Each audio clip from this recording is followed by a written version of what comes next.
Hello বন্ধুরা, তোমরা সবাই কেমন আছো? আশা করি সবাই খুব ভালো আছো। আমি মোটামুটি ভালো আছি। তো দেখো দিদিভাই এসছে আর 8:30টার সময়, আর আমার বাবু দেখো খুব বিরক্ত করছে। আমি এখান থেকে ব্লগটা শুরু করছি। ভালো লাগলে লাইক কমেন্ট শেয়ার করবে আর আমার পাশে থাকবে। তো চলো দিদিভাই কি বলছে তোমাদের সাথে আমি একটু শেয়ার করে নিচ্ছি। ওখানে তো তোমার হচ্ছে আমার লাইফ স্টোরি মানে শুনেছিল যে লাইফে যা যা হয়েছিল, আর এখানে ওটা না, এখানে হচ্ছে আমি আহ, তোমার হচ্ছে আরিয়ানকে ফিল করতে পারি কিনা, আমার সাথে যারা মানে ঘোরাঘুরি করে তারা তাদেরকে স্বপ্ন মানে দেখায়, তোমার নাম করেছি রিতা, তুমি দেখো না, স্নেহা দেখবে মানে মেহজুজ করেছে স্নেহা।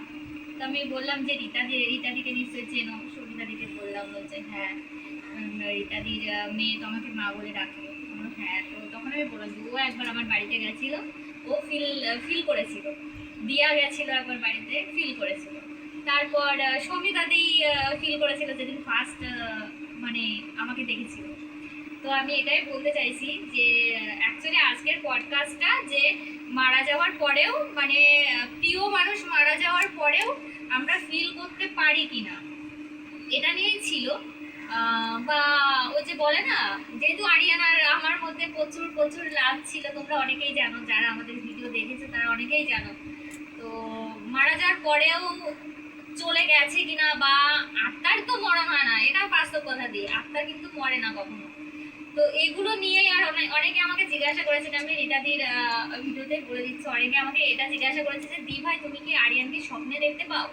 তো আরিয়ানকে অ্যাকচুয়ালি যখন ও মানে মারা যাওয়ার পরে আমি 3 দিন স্বপ্নে দেখেছিলাম, তারপরে 4-5 মাস পর্যন্ত আমি কোনো স্বপ্নেই দেখিনি, তারও বেশি হবে, মানে 1 বছরই ধরে নাও, কোনো স্বপ্নেই দেখিনি।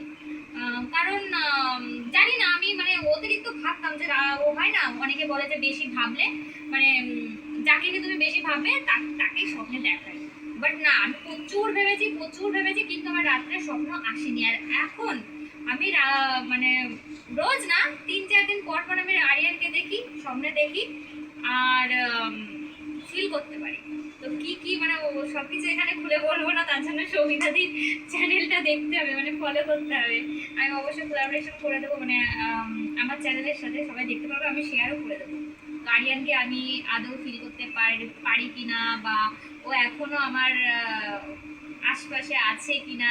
দি বলো, তোমার কি মনে হয় আমার আশেপাশে হ্যাঁ, আছে? একদম আছে। সিরিয়াসলি আছে? আমার একদম মনের ধারণাটা এটাই যে আছে। দিদিভাইয়ের পাশে আছে এবং হ্যাঁ, আমাদের পাশেও একটা আছে। কথা বলি তোমাদেরকে, সেটা হচ্ছে মানে ভুলে যাচ্ছি।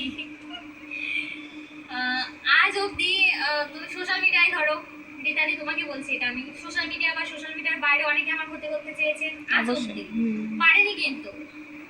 না। ইভেন যারা ক্ষতি করার চেষ্টা করেছে তারা কিন্তু কেউ ভালো নেই, না মানসিক দিক থেকে ভালো নেই, শারীরিক দিক আমি বলবো না, বাট মানসিক দিক থেকে তারা কেউ কেউ ভালো নেই, কেউ না, পুরো ধ্বংস হয়ে গেছে। তো আমি এটা মানি যে আরিয়ান আছে, আমার সাথে আছে। ও জানি ওটা, একদম। ওটা নিয়েই আজকের পডকাস্টটা হয়েছে। জানি না কবে রিলিজ হবে, হলে অবশ্যই তোমরা দেখতে পারবে, সবাই দেখো। আজকের পডকাস্টটা একদম অন্যরকম। এর আগে যে পডকাস্টটা করেছি এখনো পর্যন্ত রিলিজ হয়নি, ওটা জিজ্ঞাসা করেছিলাম, বললো অনেক বড় ভিডিও তো, যেহেতু মেমোরি মানে ফুল হয়ে গেছিলো, আর একটা মেমোরি নিয়ে করা হয়েছিল, তো এডিট করতে একটু আই থিঙ্ক ঝামেলা হচ্ছে। তো আমাকে বলেছে এই এই উইকেই মানে ছাড়বে ওটা, দেখা যাক, ওটা চাইলেও অবশ্যই শেয়ার করবো, দেখে নিও। তো যাই হোক, ভালো ভালো লাগবে, আশা করি ভালো লাগবে। আরিয়ানের কথাগুলো শুনে আশা করি ভালো লাগবে। যাই হোক, এটুকুই বলা ছিল, অনেক কিছু বলে দিলাম।